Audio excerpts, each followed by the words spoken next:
మన భారత చరిత్రలో స్వర్ణయుగం అని పేరు వినగానే వెంటనే గుర్తొచ్చే పేరు గుప్త సామ్రాజ్యం. అయితే ఒక కాలాన్ని గొప్పదని చెప్పడానికి కేవలం పేరుంటే సరిపోతుందా, లేక దానికి వెనుక బలమైన ఆధారాలు కూడా ఉండాలా? ఈరోజు మనం సరిగ్గా ఆ ఆధారాలనే వెతకబోతున్నాం. అసలాలోచించండి, ఒక కాలాన్ని స్వర్ణయుగం లేదా గోల్డెన్ ఏజ్ అని పిలవాలంటే దానికర్థం ఏంటి? కేవలం యుద్ధాల్లో గెలవడమా, లేదా దేశనిండా డబ్బా, లేకపోతే కళలు, సైన్స్లో సాధించిన ప్రగతా? గుప్తుల విషయంలో ఆ పేరు వెనుకున్న అసలు కారణాలేంటో ఈ అన్వేషణలో మనం తెలుసుకుందాం. సరే, ఈరోజు మన ప్రయాణం ఎలా ఉండబోతోందంటే, ముందుగా గుప్తుల కాలాన్ని స్వర్ణయుగం అనడానికి ఆధారాలు ఏంటో చూద్దాం. ఆ తర్వాత ఆ సామ్రాజ్యం ఎలా ఏర్పడింది, అది ఎంత ఉన్నత స్థాయికి చేరింది, వాళ్ళ టైంలో కళలు, సంస్కృతి ఎలా వికసించాయి, చివరగా ఆ సామ్రాజ్యం ఎలా పతనమైంది, కాని మనకు ఎలాంటి గొప్ప వారసత్వాన్ని ఇచ్చి వెళ్ళిందో చర్చిద్దాం. రైట్, ఇక మొదటి విభాగానికొచ్చేద్దాం. ఈ స్వర్ణయుగం అనే మాటకు అసలు ఆధారముందా?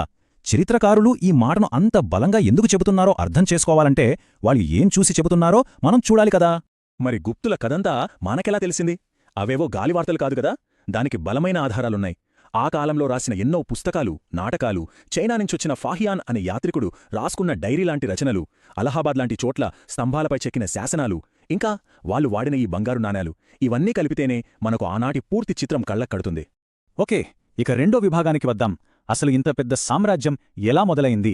ఒక చిన్న రాజునుంచి ఒక మహా సైనిక మేధావిదాకా సాగిన ఈ ప్రయాణాన్ని ఇప్పుడు చూద్దాం. కథ మొదలయ్యేది క్రీస్తు శకం 320లో.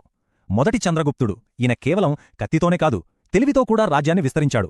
ఆ రోజుల్లో చాలా పవర్ఫులైన లిచ్చవి వంశానికి చెందిన అమ్మాయి కుమారదేవిని పెళ్లి చేసుకున్నాడు.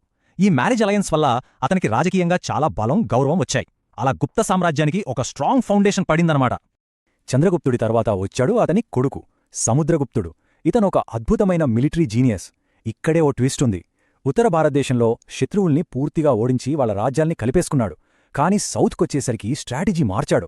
అక్కడి రాజులను ఓడించినా వాళ్ళ రాజ్యాలను వాళ్లకే తిరిగిచ్చేశాడు.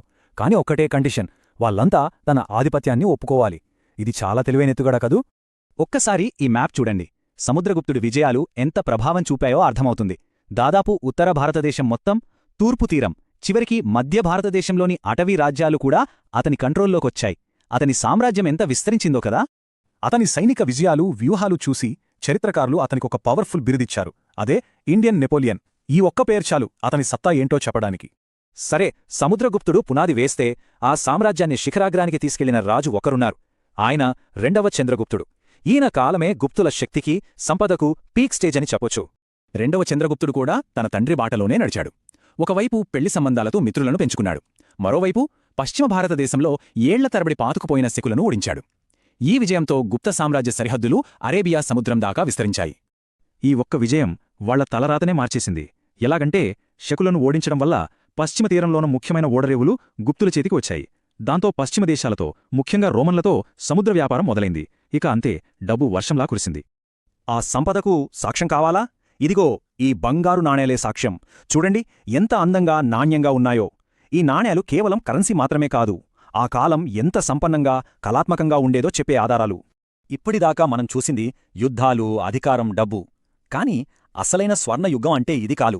అసలు కథ ఇక్కడే మొదలవుతుంది. గుప్తుల కాలాన్ని నిజంగా గోల్డెన్ ఏజ్ అని ఎందుకంటారో ఇప్పుడు చూద్దాం. రెండవ చంద్రగుప్తుడి ఆస్థానంలో నవరత్నాలు అని 9 మంది మేధావులు ఉండేవారట. వారిలో టాప్ మహాకవి కాళిదాసు. ఆయన రాసిన శాకుంతలం నాటకం ప్రపంచంలోనే బెస్ట్ బుక్స్లో ఒకటిగా గుర్తింపు పొందింది. ఆయనతో పాటు విశాఖదత్తుడు, విష్ణుశర్మ లాంటి వాళ్ల వల్ల సంస్కృత సాహిత్యం ఆ రోజుల్లో ఒక వెలుగు వెలిగింది. సాహిత్యం మాత్రమే కాదు, వాళ్లు కట్టిన కట్టడాలు, గీసిన చిత్రాలు కూడా అద్భుతం. ఇక్కడ దేవగఢ్లో కనిపిస్తున్న ఈ టెంపుల్ ఆనాటి వాస్తుశైలికి ఒక పర్ఫెక్ట్ ఉదాహరణ. అలాగే బాగగుహల్లోని ఈ పెయింటింగ్స్ వాళ్ల కళా నైపుణ్యం ఏ స్థాయిలో ఉండేదో మనకు చూపిస్తాయి. ఇక సైన్స్ విషయానికొస్తే వాళ్లు సాధించిన ఒక అద్భుతం ఇప్పటికీ మనల్ని ఆశ్చర్యపరుస్తూనే ఉంది. అదే ఈ ఢిల్లీ ఐరన్ పిల్లర్. వాళ్ల మెటలర్జీ అంటే లోహశాస్త్ర పరిజ్ఞానానికి ఇది ఒక తిరుగులేని నిదర్శనం. ఏంటి దీని స్పెషాలిటీ అంటారా? ఒకటి కాదు, రెండు కాదు, ఏకంగా 1600 సంవత్సరాలుగా ఇది ఎండలో, వానలో, గాలిలో ఉన్నా ఇప్పటికీ దీనిమీద చిన్న తుప్పు మరక కూడా పట్టలేదు. ఆలోచించండి, వాళ్ల టెక్నాలజీ ఎంత అడ్వాన్స్డ్గా ఉండేదో. ఇక విజ్ఞాన శాస్త్రంలో ఆర్యభట్ట పేరును అస్సలు మర్చిపోలేం. దాదాపు 1500 ఏళ్ల క్రితమే భూమి గుండ్రంగా ఉందని, తన చుట్టూ తాను తిరుగుతోందని చెప్పారు. సూర్య చంద్రగ్రహణాలకు దేవుళ్లు కారణం కాదు, సైన్స్ కారణం అని శాస్త్రీయంగా వివరించారు. ఆయన ఆలోచనలు ఆ కాలం కన్నా 100 ఏళ్లు ముందున్నాయి. సరే, ప్రతి సామ్రాజ్యానికి ఒక ముగింపు ఉంటుంది కదా. మరి ఇంత గొప్ప సామ్రాజ్యం ఎలా అంతమైంది? వాళ్ళు వెళ్ళిపోయినా మనకు ఏం మిగిల్చి వెళ్లారు? చివరిగా అది చూద్దాం. 5వ శతాబ్దం చివరికి వచ్చేసరికి మధ్య ఆసియా నుంచి హూణులనేవాళ్లు దండయాత్రలు మొదలుపెట్టారు. స్కందగుప్తుడు అనే రాజు మొదట్లో వాళ్ళను గట్టిగానే ఎదుర్కొన్నాడు. కాని కంటిన్యూగా జరుగుతున్న యుద్ధాల వల్ల సామ్రాజ్యం ఖజానా ఖాళీ అయిపోయింది. అతని తర్వాత వచ్చిన వాళ్ళు బలహీనులు కావడంతో ఆ దాడులను తట్టుకోలేకపోయారు. చివరికి గుప్త సామ్రాజ్యం అంతమైపోయింది. రాజ్యం పోయినా వాళ్లు మనకిచ్చిన వారసత్వం మాత్రం ఎప్పటికీ నిలిచి ఉంటుంది. ఈరోజు మనం వాడుతున్న సున్నా, దశాంశ పద్ధతి, కాళిదాసులాంటి వాళ్ల గొప్ప రచనలు, టెంపుల్ ఆర్కిటెక్చర్, ఆస్ట్రానమీలో వాళ్లు చేసిన ఆవిష్కరణలు, ప్రపంచ ప్రఖ్యాతిగాంచిన నలందా యూనివర్సిటీ, ఇవన్నీ వాళ్లు మనకిచ్చిన గొప్ప బహుమతులు. అందుకే గుప్తుల కాలాన్ని నిజమైన స్వర్ణయుగం అంటారు. చివరిగా ఒక ప్రశ్నతో ముగిద్దాం. ఒక సామ్రాజ్యం గొప్పతనాన్ని అది ఎన్ని ఏళ్లు పాలించింది, ఎంత భూమిని గెలిచింది అన్నదాన్ని బట్టి కొలవాలా, లేక అది కళలకు, విజ్ఞానానికి, మొత్తం మానవజాతి జ్ఞానానికి ఎంత గొప్ప సేవ చేసింది అన్నదాన్ని బట్టి కొలవాలా? దీని గురించి ఆలోచించండి.